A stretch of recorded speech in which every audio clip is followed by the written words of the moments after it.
Pues los maestros son los que están ahora en activo. Mira, en repudio a que les midan la capacidad, maestros de 15 estados y el DF marchan hoy de 3 puntos de la ciudad hasta el Zócalo. Se prevé que sean 100,000 maestros en manifestación. La locura.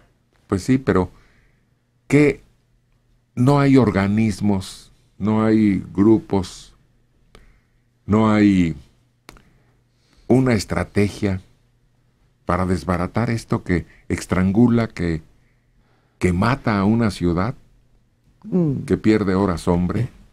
En principio no hay secretario de Educación. En segunda, el secretario de Gobernación no se pone de acuerdo con el jefe de gobierno del Distrito Federal para impedir que ahorquen la Ciudad de México, que alteren la vida de cientos de miles de millones de habitantes de la ciudad. En tercera, se unieron CENTE y Coordinadora para este reclamo. Lo que parecía imposible, lo lograron. Pues ahorita analizamos esto porque en todo el país hay disturbios, problemas y paros y manifestaciones de maestros. Son más activos que la policía. Hay inconformidad y se va creando un polvorín. Tú dices que si no hay una dependencia, un organismo que detenga esto. Yo creo que sí lo hay, pero más que eso hay una persona de poder que puede detenerlo, que puede negociar con ese organismo de decisiones y que se llama el Bester Gordillo. Y creo que esta es una demostración de poder impresionante el que está haciendo, porque además se permite la unión de dos sindicatos antagónicos por tradición, pero para esto sí se unen. Y desde luego no se van a unir sin la aprobación de la maestra Elbester. Creo que es la que tiene el poder. ¿Se estará desquitando? Y yo creo que sí, por ahí va la cosa. De que la dejaron al margen de intervención en política grande y ahora esa es su respuesta. Ah, sí, desgraciados, pues ahí les va. Como dijo ella, acuérdense la frase que señaló, nada me cuesta decirles a los maestros, salgan a la calle, amenazante. Aparte de que anoche se registró oficialmente el candidato de su partido y que es muy consecuente a la acción de hoy. Pues la Secretaría de Educación y el Sindicato de Trabajadores dicen que los manifestantes corresponden más a una agenda de orden político por las elecciones de este año. Y exhortan tanto el sindicato como la Secretaría de Educación a la coordinadora cambiar de estrategia. El sindicato de Elba responsabilizó a la Secretaría de Educación por confusión en torno a la evaluación de los maestros. Pues está todo revuelto. ¿Pelean por ellos? ¿Pelean por la maestra? ¿Pelean por el sindicato? ¿O pelean por...? Pelear. ¿O pelean por la situación de la elección este año? Por segunda ocasión, maestros oaxaqueños afiliados a la sección 22 suspendieron clases y armaron un megapuente con una marcha en la capital estatal. Paro de labores de 70,000 profesores que se alargará hasta el viernes, con lo que contarán con 5 días de descanso, pero 1,300,000 niños se quedarán sin clases.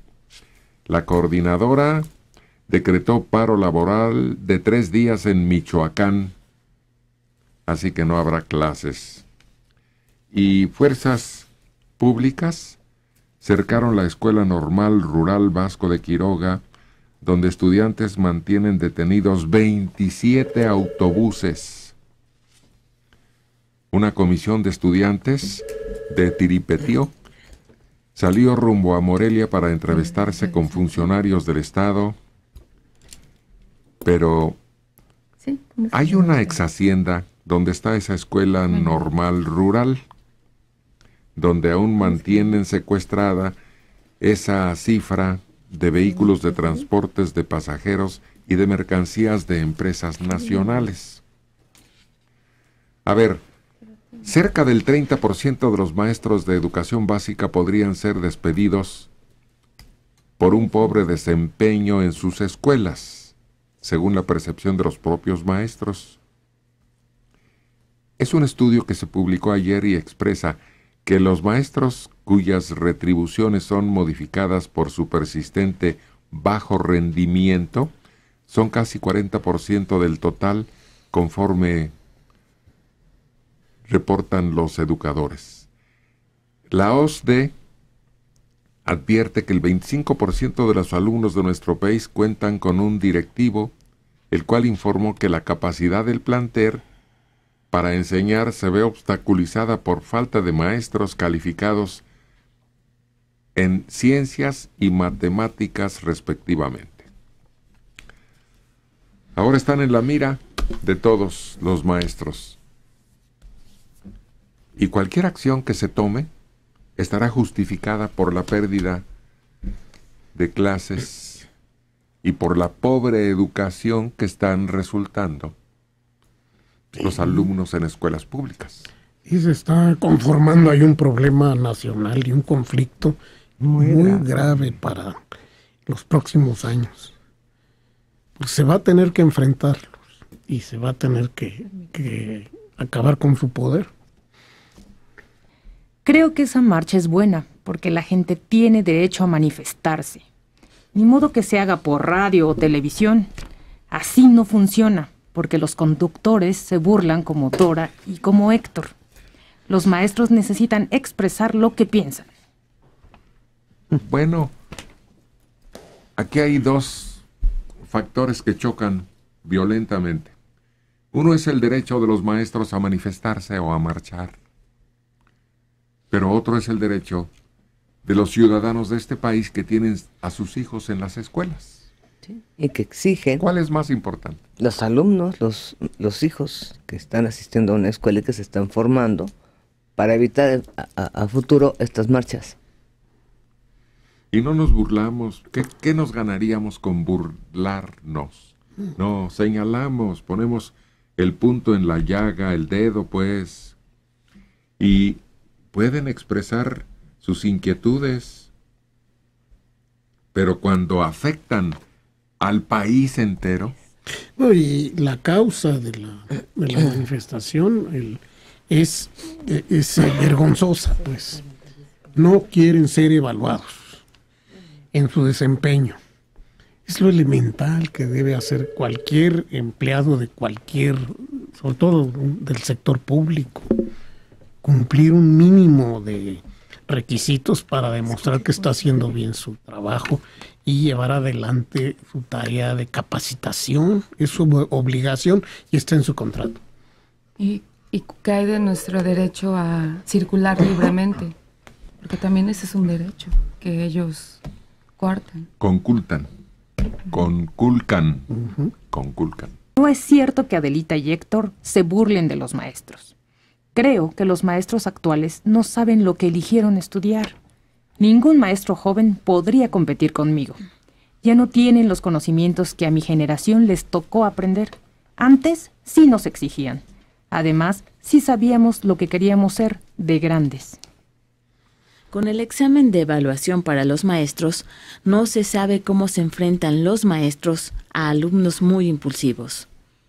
Lo que hace Héctor y su grupo es crear hostilidad hacia los profesores, porque todo el panel se expresa mal de los maestros. No es verdad que la educación antes fuera mejor que la de ahora. La de antes creaba miedo, sometimiento y desconfianza entre los alumnos. Además, Héctor, no se dice ícono con acento, sino ícono. Creo que es igual, ¿no? Se puede decir de las dos formas, icono e ícono, sí. iconoclastas. A ver, con el examen de evaluación no se sabe cómo se enfrentan los maestros a los alumnos impulsivos. ¿Qué tiene que ver eso? Nada. Una cosa es el comportamiento, Marcelo, y otra cosa es el aprendizaje, ¿no? La instrucción. Que nosotros creamos hostilidad hacia los maestros, no, son los maestros. Que en Chiapas, que en Oaxaca, que en el DF, están mostrando que les interesa todo, menos los alumnos. Si no necesitan ayuda, solitos lo hacen. Por ejemplo, la marcha del día de hoy, señor Don, ¿tengo su nombre? Marcelo. Don Marcelo, la marcha de hoy, no tenemos nada que ver. Solitos vienen a paralizar esta Ciudad de México por 3 flancos, a volver loco el tránsito, y créame que eso crea antipatía y rechazo. Y finalmente dice, no es verdad que la educación de antes fuera mejor. Óigame, pero ¿cómo de que no? La de antes creaba miedo, sometimiento y... claro, a la letra con sangre entra. Era consigna, no una frase común y corriente. Y además nos agarraban de la mano y nos decían, delante de nosotros, dirigiéndose al maestro, hágale como quiera, maestro. Le doy toda mi autorización para que a le quite lo burro. Así es. Era la frase con que se presentaba la mamá y el niño ante el maestro o la maestra. Y eso de la violencia no ha sido generado por los maestros en sí, sino por las propias autoridades que han desvalorizado al maestro frente al grupo. Devaluado. Bueno, mira, esto de las letras con sangre entra no era más que una justificación o un pretexto. Pero en realidad nosotros teníamos tanto respeto por los maestros que todavía guardamos nuestro agradecimiento eterno para algunos de ellos. Oye, de los viejos maestros, que me perdone el señor que manda ese recado, yo recuerdo que había maestros que nos daban un reglazo en la mano cuando nos malportábamos, pero no nos provocaban miedo, no les teníamos terror, ni el reglazo era como para arrancarnos las manos, era un reglazo más de autoridad que de represión. Entonces, desde luego los maestros no daban pánico, y los maestros eran tan dedicados que, por ejemplo, en mi caso, el maestro que nos llevó a mi hermano y a mí de 3º a 6º año, en los meses de noviembre, diciembre, enero, que había vacaciones, nos convocaba en la escuela, en nuestra casa o en la casa de él, para ponernos al día y poder pasar el año tranquilamente. Me recordaste a aquel periodista que escribía una columna y la titulaba Palmetazos del Dómine. Así es. Bueno, corregía muchos las incorrecciones del lenguaje y faltas a la lógica en muchos de los artículos, ¿no? Se llamaba algo así como Palomino, Valdovinos. El caso es que era rival de Niquito en la corrección lingüística. Pero tratar de decir que los maestros de antes, y me refiero a hace unos 50 años o más, estaban peor preparados que los de ahora en aspectos de conocimientos generales, y es absurdo. Y si así fuera, supón tú que a alguien le daban el cargo y la responsabilidad. Era tal su dedicación que los superaba a Mario. Se preparaba para hacer frente a su responsabilidad.